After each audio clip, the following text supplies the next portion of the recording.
the giant with 8 arms? Starkath the Mighty, he was called. If the giants ever had anything so organized as an army, Starkath would have been their general. An opinion, in retrospect, I should have kept to myself. But no, as Odin's advisor, I kept him advised. And having bent his will towards Starkath's doom, there was no dissuading him. But even Thor wasn't stupid enough to take on Starkath on his own. No. Instead, the Aesir set forth slanders upon Starkath's name, branding him throughout the realms as a monster to be feared. They said he abducted an elf queen who killed herself rather than be ravished by the giant. Lies, of course, but you're too young for her story. In the end, even the Vanir gods and the armies of Midgard were roused to the cause. They surrounded Starkath, showered him with arrows until he was brought to his knees. He surrendered, hoping by trial he could clear his name. Thor took advantage and ripped off one of Starkath's arms, which only made it easier to sever another and another until he was satisfied. Relieved of 6 arms and too much blood, Starkath perished upon the battlefield. I regret it to this day, you know.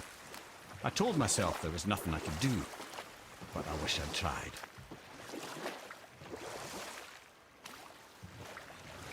Mimir, is there a story for the giant with the flaming sword? Surt the Brave? Of course. We've spoken so much of frost giants. It's about time we instead met the most fiery giant of all. Back when Ymir first emerged from Ginnungagop, it was Surt who followed next. He came from Muspelheim, the fire realm, bringing heat to the young cosmos, conjuring the sun from his primordial flame. But let's come back to that flaming sword, shall we? Surt the Brave forged his sword of flame for one purpose alone: to burn down Asgard when Ragnarok comes at last. His destiny is to fall at the hands of Thor and Odin, but in so doing, strike the blow that leaves their realm in ash and ruin. And from that destruction, the world can be born anew. Until then, alone he waits in Muspelheim, never sleeping, ever honing his fiery blade. Brave, generous Surt, who knows he lives but to his doom. All because he chooses to serve a grand cycle so much bigger than himself. To truly embrace your purpose and the patience and sacrifice it demands is to ensure your day will come. Do you think we'll be there when that day comes? I've seen enough of war between the gods, but you, little brother, who can say? A frost giant came. Correct. A cunning one as well. Is that Mjolnir? Did he steal Thor's hammer? Aye, for a time. A lot of these seem to end with Thor killing them. Imagine that.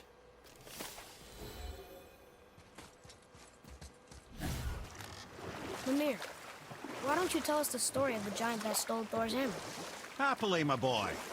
It involves your friend Freya, too, though I don't expect it's one she'd enjoy being reminded of.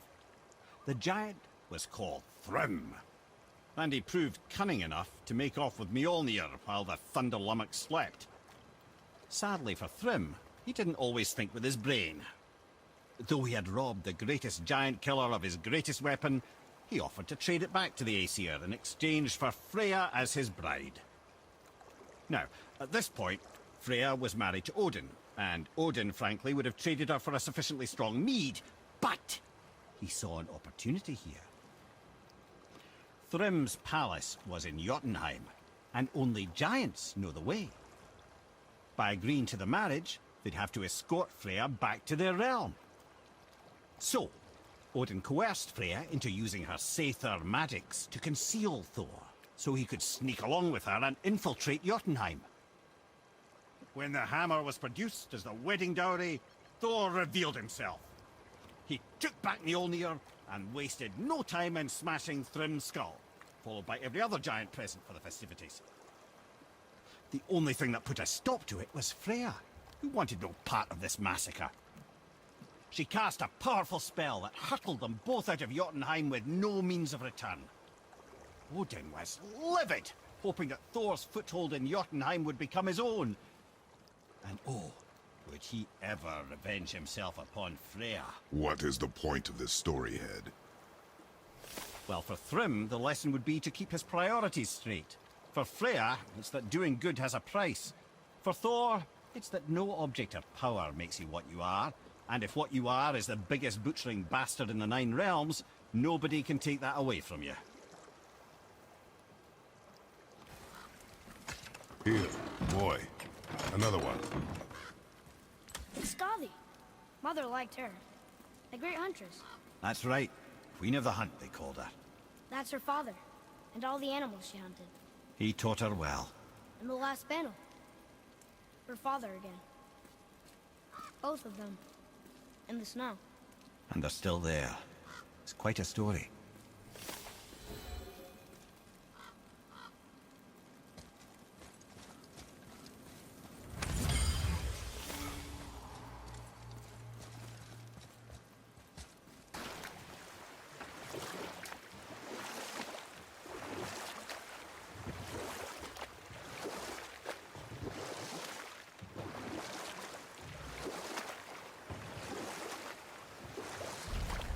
Mimir, what can you tell me about that giant lady with the bow?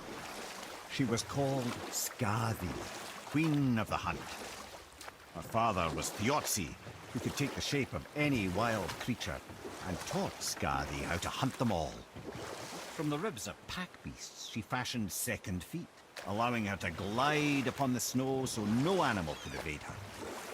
She became a huntress beyond compare, even to any god. Odin himself wanted her for his bride, believing she would bear him strong sons.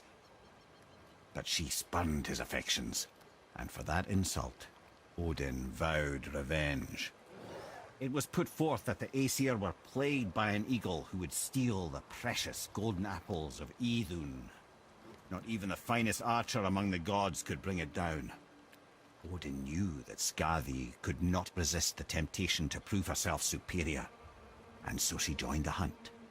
Skadi tracked the eagle as it flew where she alone could glide, and loosed an arrow from her unerring bow. When she collected her quarry, she found no eagle at all, but her own father, poor Thiotzi, slain by his own daughter. She was overcome with grief and shame, for there is nothing nature so reviles as a child who kills their parent. Skadi succumbed to her fate as winter's blanket fell, holding her father as the mountain held her in an embrace to last eternity. Well, that was sad. Aye. There aren't many happy endings for the giants, I'm afraid.